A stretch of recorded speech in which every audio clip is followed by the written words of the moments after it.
कराऊंगा क्लास में, कुछ टॉपिक्स कराऊंगा शॉर्ट नोट्स। इनमें से पहला टॉपिक है कोरोजन। तो ये मैं आपको स्क्रीन पे पढ़ाऊंगा। तो मैं स्क्रीन शेयर आपसे करता हूँ जी।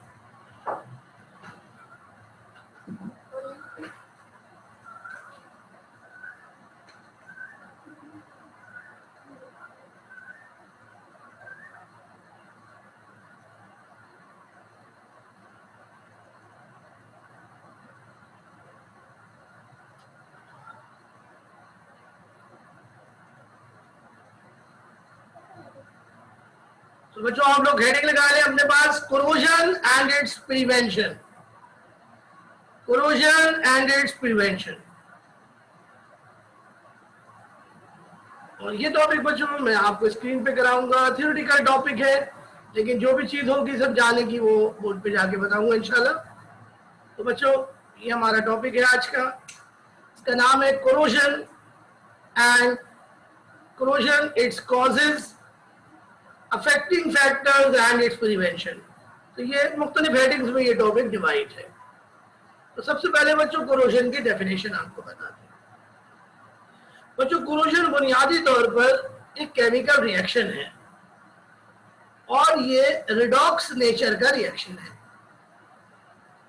इस रिएक्शन में होता यह है कि जब हम मेटल को गीली हवा में रखते हैं तो मेटल या तो अपने ऑक्साइड में कन्वर्ट हो जाता है, या फिर कार्बोनेट में कन्वर्ट हो जाता है, या फिर हाइड्रेटेड मेटल ऑक्साइड में कन्वर्ट हो जाता है।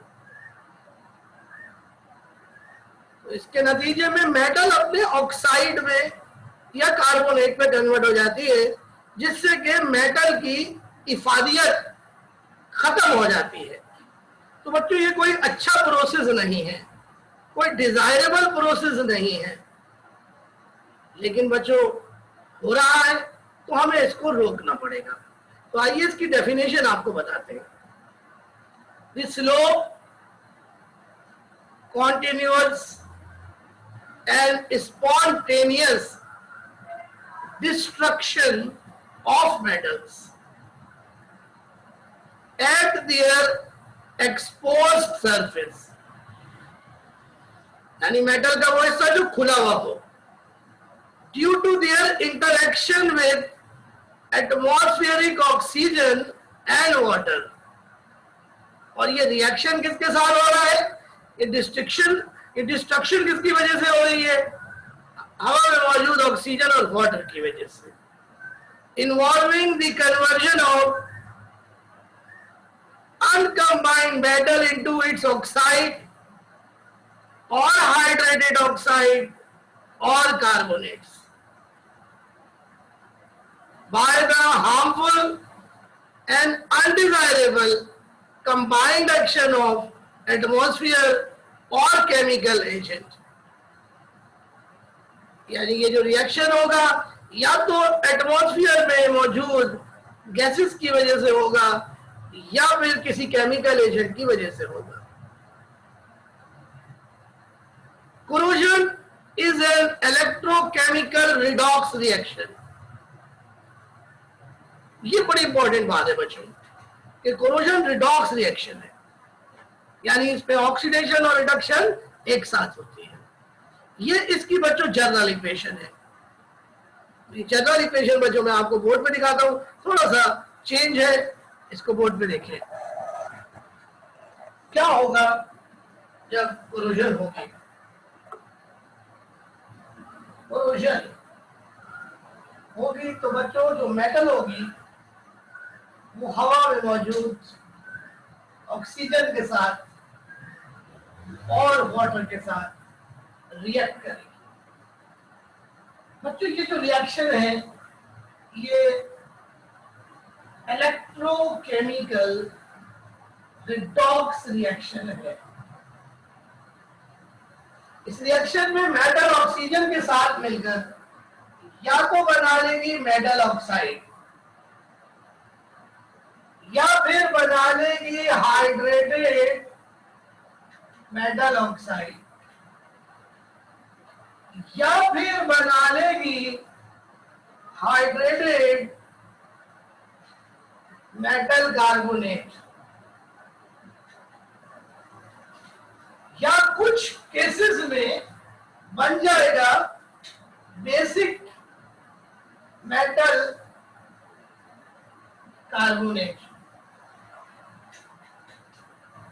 ये प्रोडक्ट्स हो सकते हैं कोरोजन के। कोरोजन का ज्यादातर प्रोडक्ट ऑक्साइड होगा या फिर हाइड्रेटेड ऑक्साइड होगा, लेकिन कुछ मेटल्स मेटल कार्बोनेट भी बना लेती है। हाइड्रेटेड मैंने गलत लिख दिया, मेटल कार्बोनेट बना लेती है, और कुछ मेटल बेसिक मेटल कार्बोनेट बना लेती है।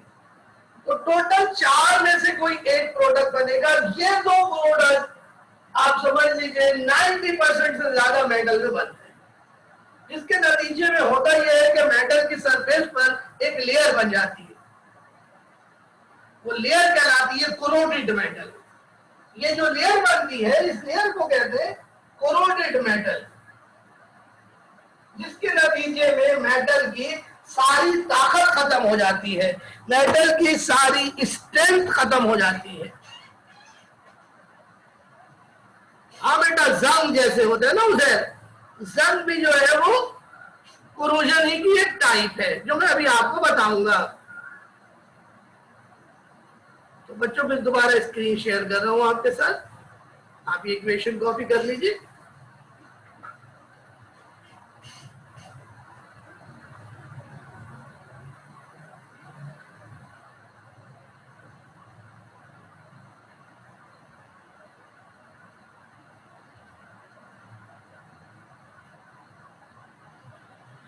जी बेटा, देखिए जरा,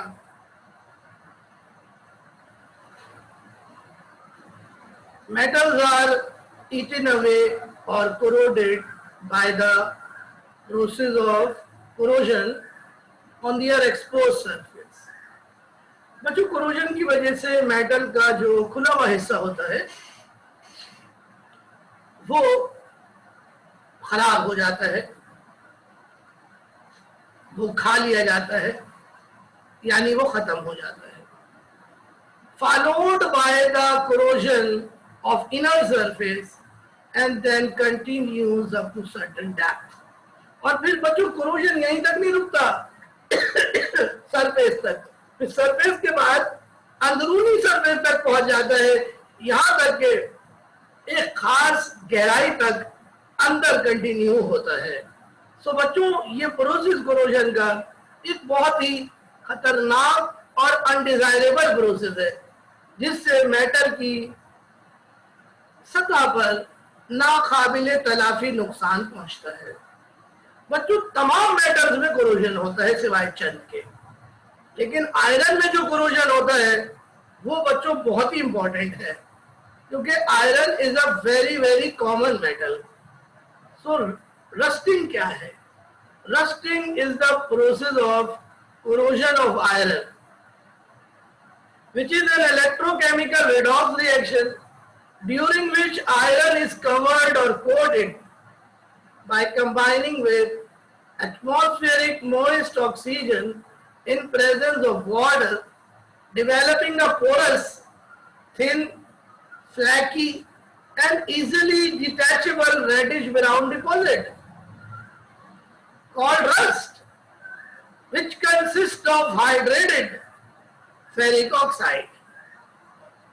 तो बच्चों, आयरन में जो कोरोजन होती है उसको रस्टिंग कहते हैं, और रस्टिंग का जो प्रोडक्ट है वो कहलाता है रस्ट। बच्चों, ये जो रस्ट होता है भुरभुरा सा होता है और आसानी से ये उखड़ जाता है, पोरस होता है, जो और खतरनाक बात है। तो रस्टिंग में आयरन की सतह पर एक ब्राउन रंग की लेयर आ जाती है। इस लेयर को बच्चों आप बड़ी आसानी से देख सकते हैं। इसके लिए आप एक सेब लें और उसको बीच में से काटें। जब आप उसको काटेंगे तो थोड़ी देर के बाद सेब की सरफेस पर जो काटी हुई होगी ब्राउन रंग की लेयर आ जाएगी। ये लेयर रस्ट की होगी, iron, hydrated iron oxide. Equation देखें बच्चों, iron plus oxygen plus water. बच्चों क्या होगा, आयरन अपने ऑक्साइड में कन्वर्ट हो जाएगा, फेरिक ऑक्साइड में, Fe2O3। बैलेंस करेंगे, Fe2 है, यहाँ 2 लगा देंगे, ऑक्सीजन 2 है, यहाँ भी 3 है, 2 से मल्टीप्लाई करना पड़ेगा, 2 2 × 4, 2 1 2, ऑक्सीजन 6 हो गई, यहाँ पे 3 लगा दें। अब हमने ये वाटर जो है वो इसके अंदर इंसर्ट कर देना, लेकिन वाटर के n मॉलिक्यूल्स जो है वो आप में लगाने, यानी इनफाइनाइट मॉलिक्यूल वाटर के अटैच होंगे। तो वाटर के टोटल मॉलिक्यूल्स हो गए 2n, तो यहाँ पे हम लगा देंगे 2n बैलेंस करने के लिए। बच्चों this is known as hydrated ferric oxide, और इसी को बच्चों हम कहते हैं रस्ट। ये जो रस्ट होता है ब्राउन कलर का होता है, और ये आसानी से डिटैच हो जाता है सरफेस से। ये रस्ट आयरन की सारी ताकत खत्म कर देता है। अगर आयरन को रस्ट लग जाए तो बच्चों फिर समझ लीजिए कि वो आयरन खराब हो गया। तो बच्चों ये इक्वेशन है, इसको आप कॉपी कर लें, और अब मैं आपके साथ स्क्रीन शेयर करूंगा और बाकी बातें स्क्रीन पे बताऊंगा। और बच्चों अगली हेडिंग है मेटल्स टू बी अफेक्टेड। बच्चों कौन सी मेटल्स अफेक्ट होती हैं कोरोजन से? बच्चों कोरोजन तमाम मेटल्स पर असरअंदाज होती है।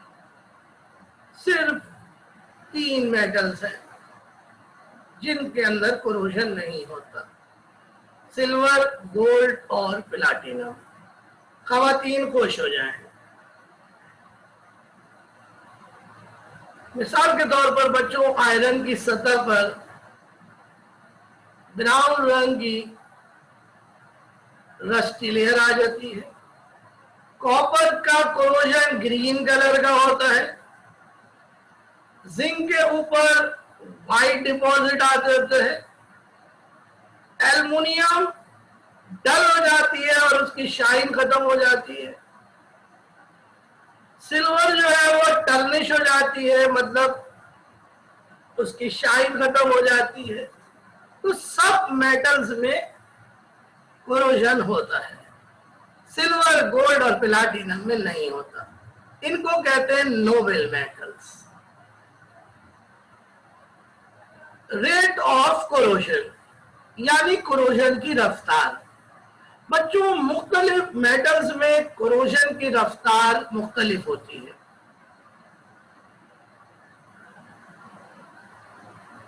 मिसाल के तौर पर सोडियम और पोटाशियम हवा में फौरन ही टर्निश हो जाते हैं। अल्कलाइन मेटल मसलन कैल्शियम तेजी से जंग पकड़ते हैं, लेकिन थोड़ा टाइम लेते।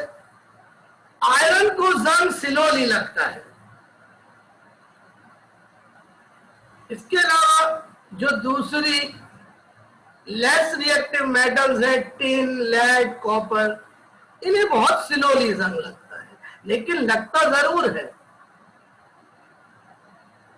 Adverse effects of corrosion. क्या नुकसान है जनाब कोरोजन का? बच्चों कोरोजन से बिल्डिंग्स को, ब्रिजेस को, शिप्स को और मेटल से बनी हुई चीजों को बहुत ही ज्यादा नुकसान पहुंचता है। इससे बच्चों मेटल्स की मैकेनिकल स्ट्रेंथ खत्म हो जाती है, मेटल्स वीक हो जाती है, भुरभुरी हो जाती है।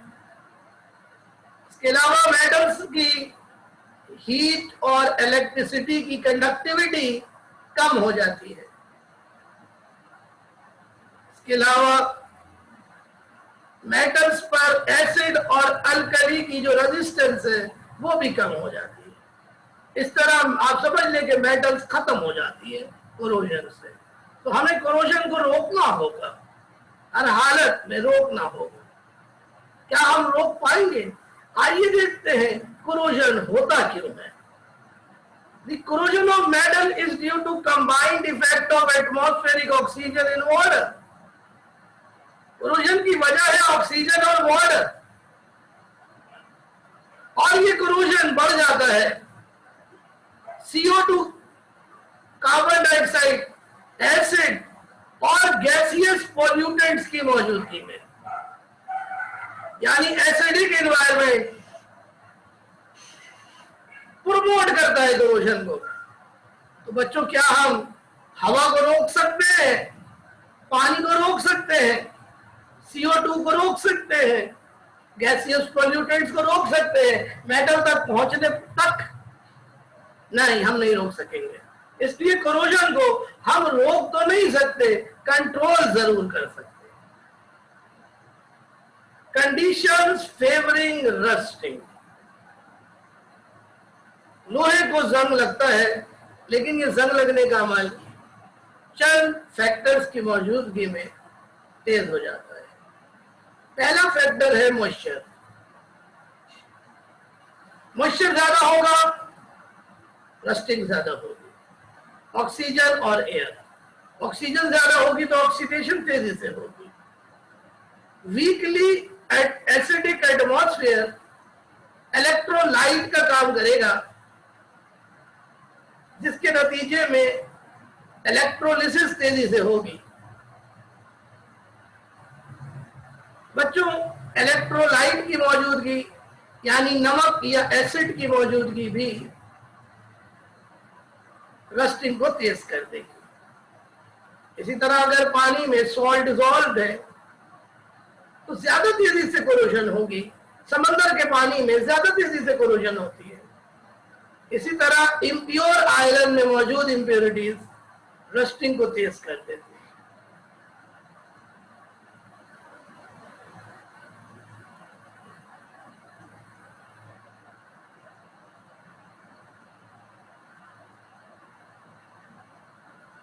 जी उदय, शिप डेथ आप कह रहे, ठीक है, बिल्कुल। इसके अलावा बच्चों, हवा में मौजूद गैसेस भी रस्टिंग को बढ़ा देती है। ये सारी एसिडिक गैसेस है। इसी तरह बच्चों, अनइवन सरफेस ऑफ आयरन, यानी आयरन का सरफेस अगर स्मूथ ना हो तो भी रस्टिंग बढ़ जाती है। असल में होता यह है कि जो आयरन का उपलावा हिस्सा होता है वो कैथोड बन जाता है, जो नीचे वाला हिस्सा होता है वो एनोड बन जाता है। इसके अलावा बच्चों, रस्ट खुद रस्टिंग को बढ़ाता है, इसे कहते हैं ऑटो कैटालिसिस। और बच्चों, आखिरी है हाई टेम्परेचर। हाई टेम्परेचर पर ऑक्सीडेशन का अमल तेज हो जाता है। तो आइए बच्चों, बताते हैं कि किस तरह रस्टिंग को हम प्रिवेंट कर सकते हैं। क्या हमारे पास तरीके हैं कोरोजन रोकने के? तो बच्चों, पहला तरीका है इलेक्ट्रोप्लेटिंग, यानी बच्चों हम आयरन की सतह पर किसी दूसरे मेटल की कवर चढ़ा दें। मसलन बच्चों, निकिल प्लेटिंग कर लें या क्रोमियम प्लेटिंग कर लें बाय प्रोटेक्टिव मेटेलिक कोटिंग, या बच्चों आयरन की सतह पर किसी दूसरी हिफाजती मेटल की तह चढ़ा दें, मसलन जिंक की। अगर हम जिंक की तह चढ़ाते हैं तो इस अमल को कहते हैं गैल्वेनाइजिंग, और ऐसे आयरन को कहते हैं गैल्वेनाइज्ड। ये जो हमारे घरों में गीजर होता है ये गैल्वेनाइज्ड होता है। इसी तरह बच्चों, टिन प्लेटिंग में हम टिन का कवर चढ़ाते हैं। तीसरा तरीका बच्चों मेटल्स को जंग से बचाने का है एलॉइंग, यानी बच्चों आयरन का हम दूसरी मेटल के साथ एलॉय बना लें, मसलन स्टेनलेस स्टील बना लें, यानी आयरन में क्रोमियम और निकिल शामिल कर लें। तो इस तरह जो चीज बनेगी स्टेनलेस स्टील वो रस्ट प्रूफ होगी। चौथा तरीका सबसे कॉमन तरीका है bye non metallic material coating, मसलन मेटल के ऊपर हम किसी दूसरे मटेरियल की जो नॉन मेटेलिक हो कोट करते हैं, मसलन पेंट लगा दें, ग्रीस लगा दें, वार्निश, ऑयल, प्लास्टिक इमल्शन लगा दें। इसके अलावा बच्चों अदर कोटिंग मसलन फॉस्फेट कोटिंग, कंक्रीट कोटिंग या Fe3O कोटिंग के जरिए भी हम रस्टिंग को बचा सकते हैं। और एक आखिरी है बच्चों, इसका नाम है कोरोजन इनहिबिटर, यानी कोरोजन को रोकने वाला। इसका नाम है बच्चों पोटाशियम क्रोमेट। ये कोरोजन को प्रिवेंट करता है, यानी रस्टिंग को रोकता है। तो बच्चों ये था हमारा एक शॉर्ट नोट जो बहुत इंपॉर्टेंट था, जो हमने आपको पढ़ा दिया। नाउ बच्चों अब हम आपको कराएंगे कुछ नोमेनक्लेचर बोर्ड के ऊपर, तो आप लोग बोर्ड पर आ जाइए।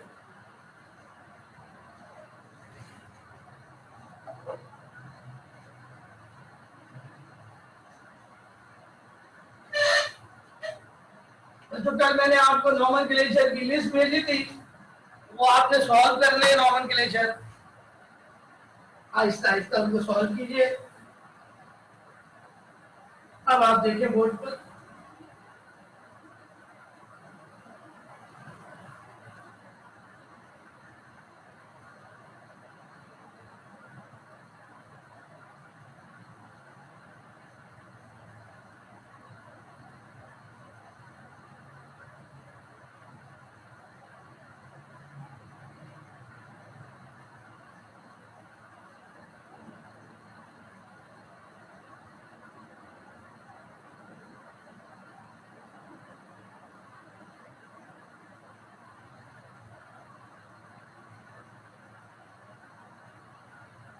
And this is the complex. तो सबसे पहले इस कॉम्प्लेक्स को दो हिस्सों में ब्रेक करेंगे, कैटाइन और एनाइन। बच्चों ये है रुबिडियम, रुबिडियम पे चार्ज होता है +1, तो इस ब्रैकेट पे चार्ज होगा 1-। अब इस ब्रैकेट का चार्ज निकालेंगे। अमोनिया का चार्ज 0, यह है En। En का मतलब है इथाइलिन डाइअमाइन। क्लोरीन का चार्ज -1, कीन का चार्ज -3। तो क्रोमियम का चार्ज क्या रखेंगे, क्या रखेंगे, +2। +2 जब -3 में ऐड होगा तो आंसर आएगा 1-। सो कोबाल्ट का चार्ज सॉरी +2 आ गया। अब बच्चों इसका नाम लिखेंगे। नाम लिखने से पहले बच्चों सबसे पहले कैटाइन का नाम लिखेंगे। ये कैटाइन है बच्चों, और ये पूरा ब्रैकेट जो है वो एनाइन है। सबसे पहले नाम लिखेंगे कैटाइन का। कैटाइन का नाम है रुबिडियम, फिर आएगा गैप और अब आएगा एनाइन का नाम। लेकिन एनाइन के नाम में पहले आएगा लीजेंड्स का नाम और सबसे आखिर में आएगा सेंट्रल एटम का नाम। तो बच्चों सेंट्रल एटम का नाम जो है सबसे आखिर में आएगा, लेकिन लीजेंड्स 3 है, तो अब इन तीनों के नाम आपको तरतीब में लिखने अल्फाबेटिकली। इसका नाम है इथाइलिन डाइअमाइन, इसका नाम है अमाइन, इसका नाम है क्लोरो। तो अमाइन पहले नंबर पर आएगा, क्लोरो दूसरे नंबर पर आएगा, इथाइलिन डाइअमाइन तीसरे नंबर पर आएगा, सेंट्रल एटम चौथे नंबर पर आएगी। ये सब आएंगे विदाउट गैप। देखिए किस तरीके से।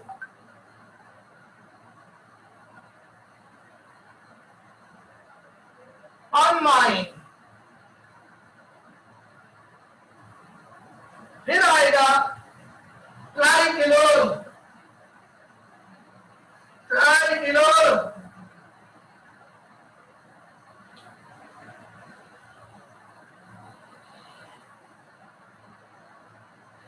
फिर आएगा इथाइलिन डाइअमाइन। लेकिन इथाइलिन डाइअमाइन 2 है, इथाइलिन डाइअमाइन की तादाद 2 है और ये पॉलीटेंटेड लीजेंड है। तो अब हम इसके 2 को जाहिर करेंगे बिस से, बिस माने 2, और इसका नाम ब्रैकेट में लिखेंगे इथाइलिन डाइअमाइन। अब आगे चलेंगे, ये जगह खत्म हो गई है, अब इसी के आगे चलेंगे। अब आएगा सेंट्रल एटम, उसका नाम है कोबाल्ट। क्या नाम है? कोबाल्ट। तो कोबाल्ट लिखेंगे, लेकिन चूंकि कॉम्प्लेक्स आयन एनाइन है तो सेंट्रल एटम के नाम के आखिर में आएगा ए, यानी कोबाल्टेट। और फिर सेंट्रल एटम का ऑक्सीडेशन नंबर पैरेंथेसिस में लिखेंगे, तो ये इसका बच्चों छोटा सा नाम बन जाएगा। कहा साहब आपके नाम में एक मिस्टेक नहीं, दो मिस्टेक्स हैं। तो बच्चों ये सारी प्रैक्टिस से दूर होंगी, इसीलिए आपको 120 कॉम्प्लेक्सेस का सेट बना के भेजा है। कितनी देर लगी होगी कंपाइलेशन में, कितने साल लगे होंगे कंपाइलेशन में, और आपको पका पकाया हलवा मिल गया, और वो भी आप खाने के लिए तैयार नहीं है, और कह रहे हैं कि कोई मुंह में डाले। मुंह में भी डाल रहे हैं, आप नहीं खा रहे हैं, क्या किया जाए। अब आपको एक और नाम बताते हैं, ये हम मिटा रहे। असाइनमेंट सबमिट कराना है हफ्ते को, सैटरडे को। जितने जल्दी कर लेंगे उतना अच्छा है। ये कर देंगे तो फिर एक और सेट भेजूंगा, एक और सेट भेजूंगा। अब करो, मुझे ये नाम करके बताओ।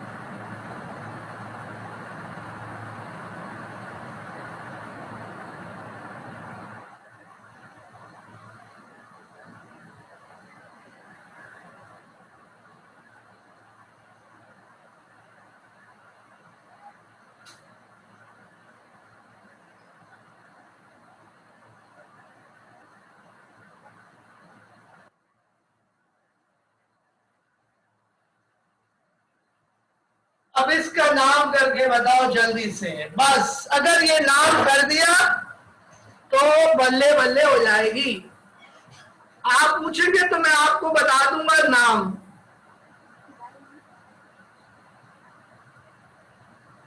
ओएस का मतलब ओस्मियम। बाकियों के नाम पूछ लो तो बता दूंगा।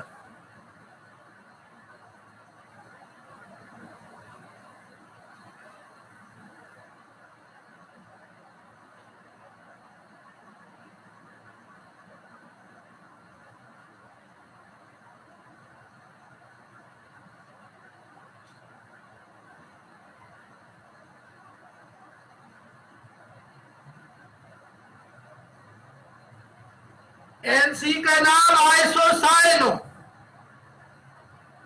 आइसोसाइनो।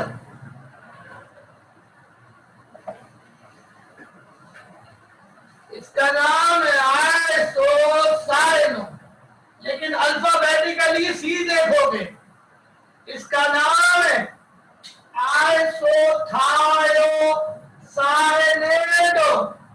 यहां पर भी टी देखोगे, और इसका नाम है एजाइटो, एजाइटो। इसका नाम है ओस्मियम, और इसका नाम है लिथियम। अब जल्दी से मुझे नाम लिख के बताओ, जल्दी से नाम लिख के बताओ। ये बहुत मुश्किल है। चार्ज, लोमोतीबा में चार्ज भी बताऊं सब, सबके ऊपर -1 है, सब यूनिवेलेंट है। चार्जेस सब आपको याद होने चाहिए।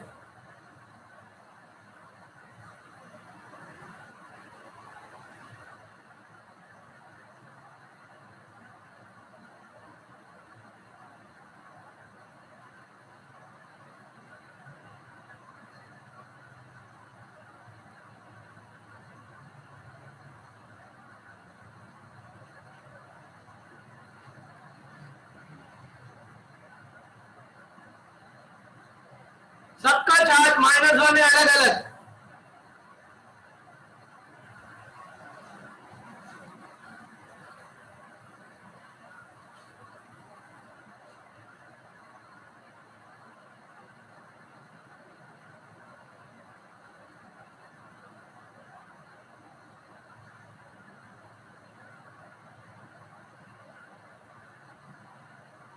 जल्दी नाम करो, जल्दी से, अरे अब टाइम कम है।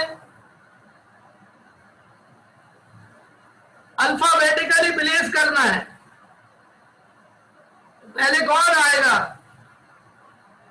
मुतीबा ने नाम कर दिया है।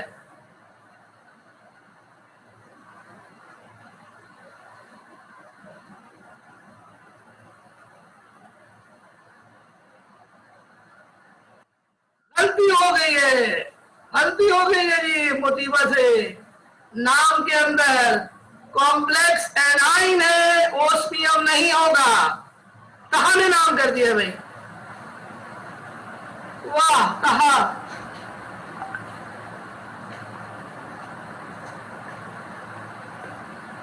कहा जी एक गलती कर गए हैं, बाकी वो भी गलती थोड़ी बहुत चल जाएगी, बल्कि मेरे हिसाब से ओस्मिएट, ओस्मियम बन जाएगा ओस्मिएट।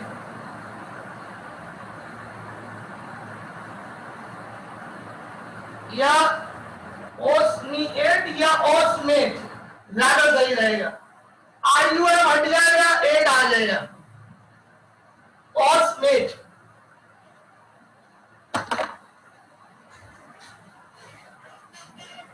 Osmate, that is the IUPAC name of central atom। ये देखिए मैं आपको दिखाता हूं, मैंने आपको चार्ट दिया था मैंने आपको, लेकिन आपको टाइम नहीं मिलता देखने का। कॉम्प्लेक्सेस का चार्ट आपको भेजा है, आपको तौफीक हो जाए तो देख लीजिएगा।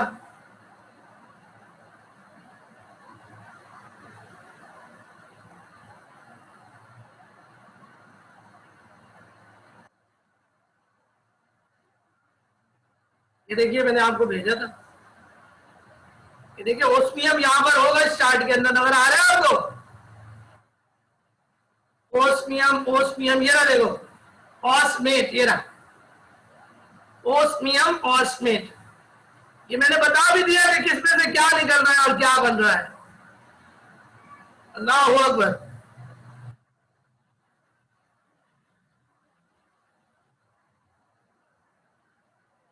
भाई कितनी चीजें आपको भेजी, लेकिन आप फायदा तो उठाइए।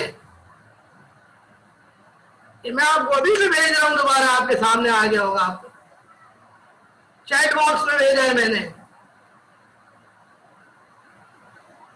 चैट बॉक्स में भेजा आपको, आ गया आपको? ये जनाब मिल गए? क्या आपको याद करने बचो?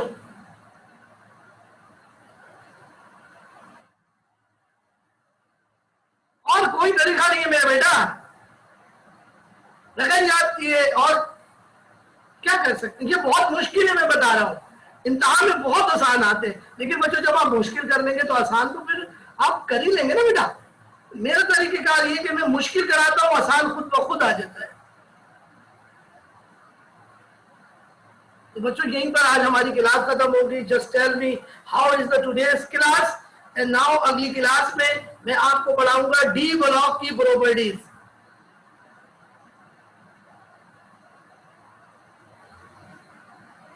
इसका नेम हुआ बेटा, इसका नाम बता रहा हूं, लिख रहा हूं नाम।